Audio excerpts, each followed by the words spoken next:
Back in 2007, during my final year of college, I took a class called Freaks and Monsters, because of course I did. For my final paper, I explored the idea of the freakery of Spider-Man, and somehow convinced my professor it was A-worthy.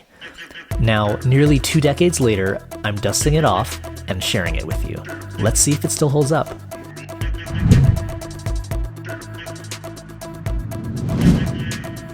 The world is a mess. Crime, poverty, corruption, environmental decay, and war seem to be inescapable forces shaping our reality. It feels like only a matter of time before humanity collapses under its own weight. So what's the solution? A superhero, of course. Someone with extraordinary abilities who could rise above our failings and deliver us from chaos. Except that's ridiculous. No one in their right mind stands on a city sidewalk, peering up at the skyline, genuinely expecting to see Spider-Man swing by. Superheroes are and always will be the stuff of fiction.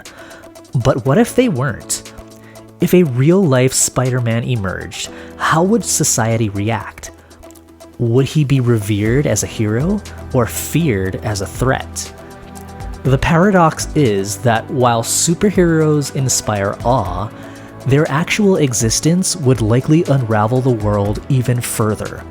Yet, in a reality that often lacks genuine wonder, these fictional icons provide something invaluable: a sense of mystery, hope, and moral aspiration. Superheroes are modern myths, larger-than-life figures that captivate the imagination and serve as ethical role models. Philosophers Jeff Loeb and Tom Morris argue that a true superhero gives us an ongoing example of what a commitment to truth, justice, and not just the American way, but the genuinely human way should look like. We admire them precisely because we know they are impossible. Science affirms this. No human, no matter how strong, agile, or disciplined, could physically outrun a speeding bullet or scale skyscrapers using only their fingertips. The laws of physics alone make superheroes a fantasy.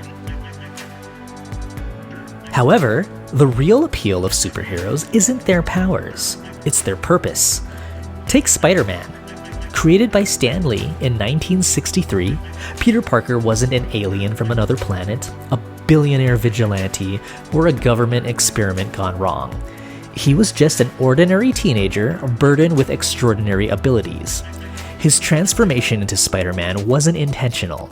It was an accident, the result of a radioactive spider bite. What made him special wasn't the ability to stick to walls or sense danger before it happened. It was his unwavering moral compass. He wasn't seeking revenge, fame, or power.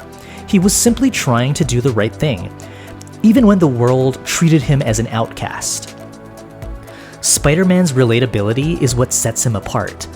Unlike other superheroes, his struggles aren't just with villains, they're with life itself. He juggles school, work, relationships, and grief, all while carrying the weight of responsibility on his shoulders. His story is one of sacrifice, captured perfectly in the famous line, "With great power comes great responsibility." The transition of Spider-Man from comic books to the big screen was inevitable, but few adaptations have captured his essence as successfully as Sam Raimi's 2002 film Spider-Man and its sequels. These films don't just showcase superhero spectacle, they delve into the emotional turmoil of Peter Parker. Raimi's approach is grounded, choosing to focus on character over flashy battles. The science fiction elements, genetic mutations, superhuman feats, serve as the backdrop rather than the focal point. Instead, the real conflict lies in Peter's struggle between his duty as a hero and his desire for a normal life. Yet, superhero films often risk oversimplifying morality, presenting a black and white world where good and evil are clearly defined. James Gunn, in his book Inside Science Fiction, argues that science fiction is almost never translated effectively into film. He points out that when a scientist appears on screen working in a lab, the audience already anticipates the outcome. The visuals, bubbling chemicals, eerie lighting, ominous technology create an expectation that doesn't exist in literature. However, Raimi's Spider-Man manages to subvert some of these cliches by emphasizing human emotion over spectacle. One of the most poignant moments in the first Spider-Man film occurs when Peter Parker uses his newfound abilities in a schoolyard fight.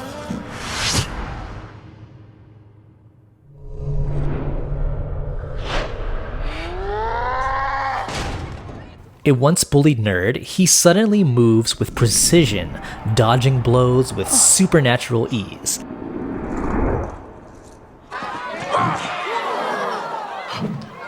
When he finally retaliates, sending his opponent flying, his peers don't cheer. They recoil in fear. He isn't celebrated, he's labeled as a freak. Jesus, Parker, you are a freak. This moment encapsulates the burden of being a superhero. Power isolates, and despite his best intentions, Peter Parker becomes an outcast. Spider-Man's relationship with the media, particularly through the Daily Bugle's editor J. Jonah Jameson, highlights another real-world consequence of heroism: public perception.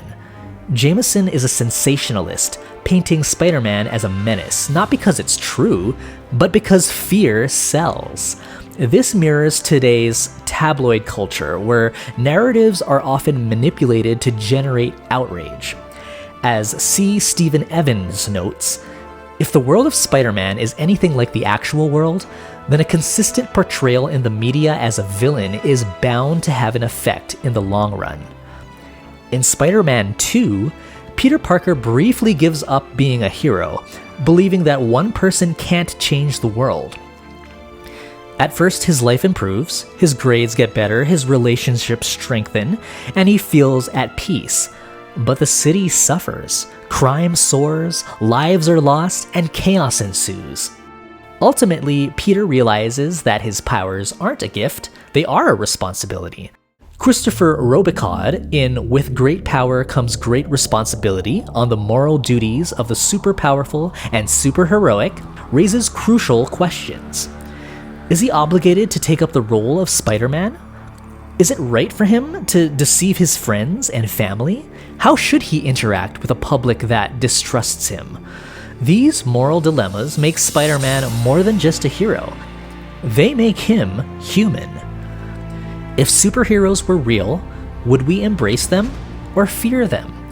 The truth is, humanity's obsession with power would likely lead to its downfall.